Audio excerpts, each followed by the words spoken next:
بادیزو کې د واتس اپ ګروپونه د کلیوالو واتس اپ ګروپ هغه کې مخکې مې یو داسې حادثه شوې وه چې د واتس اپ د ګروپ د وجې اختلاف او لانجه راغلې وه، غټه حادثه پکې وشوه.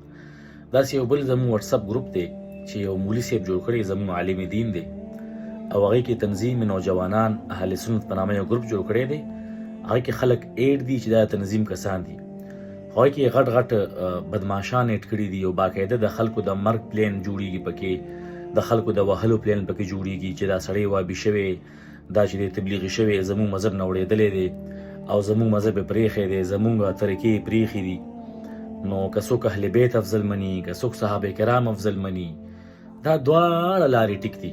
دا ځوني مسله که څوک کوم طرف ته مطلب د هغه ذهن لاړو چې دا بهتر دي، هېڅ خبره پکې نشته. مولي صاحب ډېره سخته کړې ده او په دې ګروپ کې چې دی خلک پلانینګ جوړي، دا فلانکې به مړ کوو، دا به وهو، د باندې به سر ماتو، د باندې مخپې ماتو. او مولي صاحب ورته ګروپ کې ناست دی، ګروپ ورته جوړ کړی دی او مشورې ورکوي. دې ګروپ کې بیا مشوره وکړی شي او چې کوم فیک اکاونټ دی د خلکو په نامه فیک اکاونټ جوړ شي، د هغه د کور خبرې پکې کېږي، هغه بېعزتي پکې کېږي او د مطلب زمونږ په نامه اکاونټ جوړ کړي، زمونږ تصویر پې ولګوي، په هغې کنزل کوي خلکو ته، او خلکو ته وایي دا راحت الله دا کنزل کوي، یا مطلب زمونږ په تصویر باندې چې دی آی ډي جوړه کړي او کنزل کوي، مطلب بېدینه خبرې کوي، صحابه کرامو پسې داسې الفاظ استعمالوي چې هغه ګناه ده.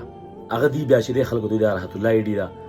دا لکه دا خو یو عجیبه غوندې لار روانه ده.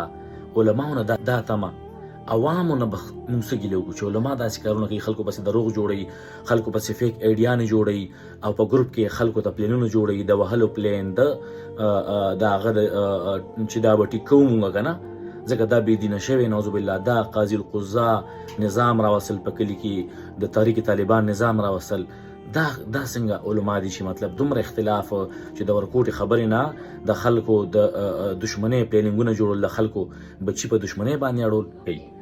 نو موږ سره وایسونه هم شته، هغه چې څومره د میاشتو کې وایسونه شوي زموږ خلاف شوي چې دی اهل بیت افضل مني او دی صحابه کمزوري مني او صحابه ګستاخ دی او فلانکې دروغ فتوې.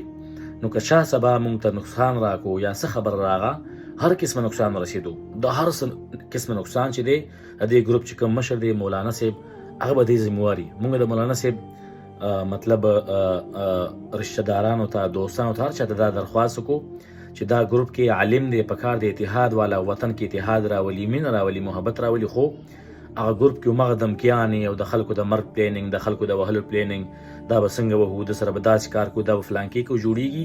عالم صاحب ورته شاباسي ورکړي، شاباس دا جهاد دی، ته به جهاد کې او د پردي کور خلک په دشمنۍ باندې اړوي، د یو کور راپاسي د بل کور په دشمنۍ اړوي، او عالم صاحب ورته مشورې ورکوي. نو که سبا موږ ته څه نقصان ورسېدو، د دې کلي کې هر څنګه فساد راغو، همدغه مولي صاحب بې ذمواري، موږ به ده سره انشاءالله د دې باره کې بیا د نه تپوس کوو. وما علینا الا البلاغ المبین.